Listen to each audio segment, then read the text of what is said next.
سفر کا مہینہ قمری کیلنڈر کا دوسرا مہینہ یعنی ہمارے اسلامی سال کا دوسرا مہینہ سفر ہے، جس کے حوالے سے لوگوں میں بے حد غلط فہمیاں پائی جاتی ہیں۔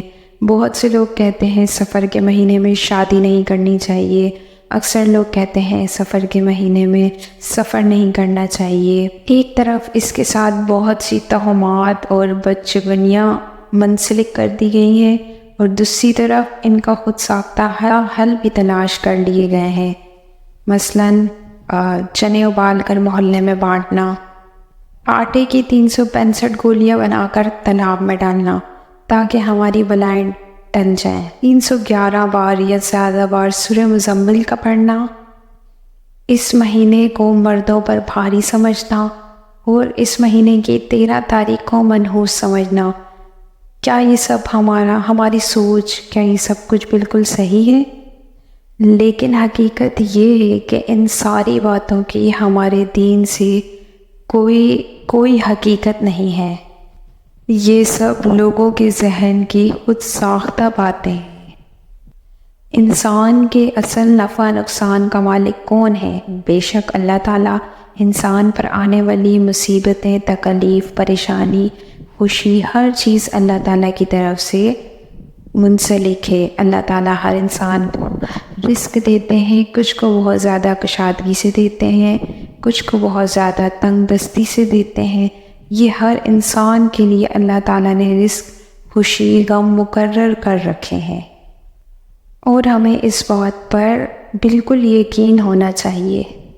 لیکن افسوس کی بات یہ ہے کہ شیطان ہر زمانے میں انسان کو حق سے دور لے کے جاتا رہا ہے، اور اس کو اپنے بارے میں، اپنے دین کے بارے میں، اپنے مذہب کے بارے میں ہمیشہ شک و شبہات میں مشغول کرتا رہا ہے۔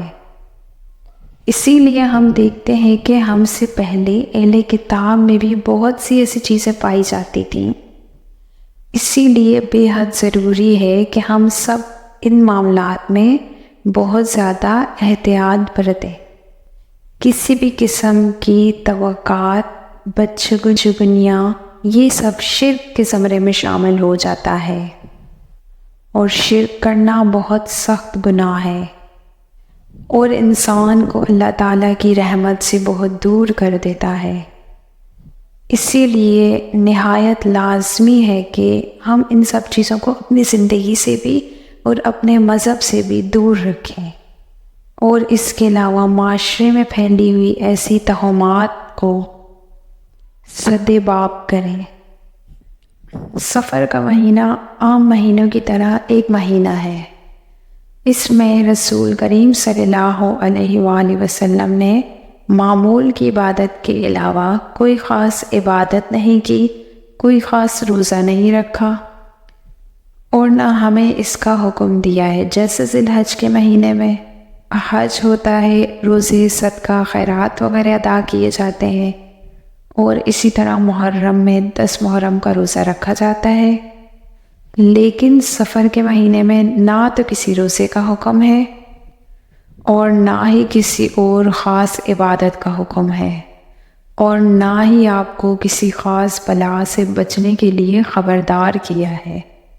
کہیں بھی یہ نہیں کہا کہ اس مہینے میں بلائیں نازل ہوتی ہیں، یا کسی قسم کی کوئی پریشانیاں آتی ہیں، یا کسی پہ یہ بھاری ہے یا کسی پہ یہ ہلکا ہے۔ ہرگز نہیں، ایسا کچھ نہیں ہے۔ جو توہمات اس مہینے سے منسوخ کیے گئے ہیں اس کا کوئی وجود نہیں ہے۔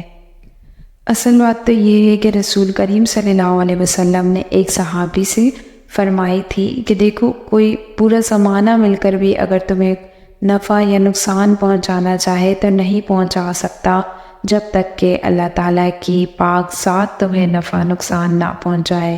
خوشی و غم، ہر طرح کا نفع نقصان صرف اللہ تعالیٰ کے ہاتھ میں ہے۔ اسے کبھی بھی کسی مہینے سے مت جوڑیے۔ نہ کوئی مہینہ انسان پہ برا گزرتا ہے، نہ ہمیں کسی مہینے کو منحوس کہنا چاہیے۔ ہمارے سارے مہینے ہی اسلامی ہے، اور ہمیں ان سارے مہینوں میں ہی عبادات اپنی معمول کے مطابق کرنی چاہیے۔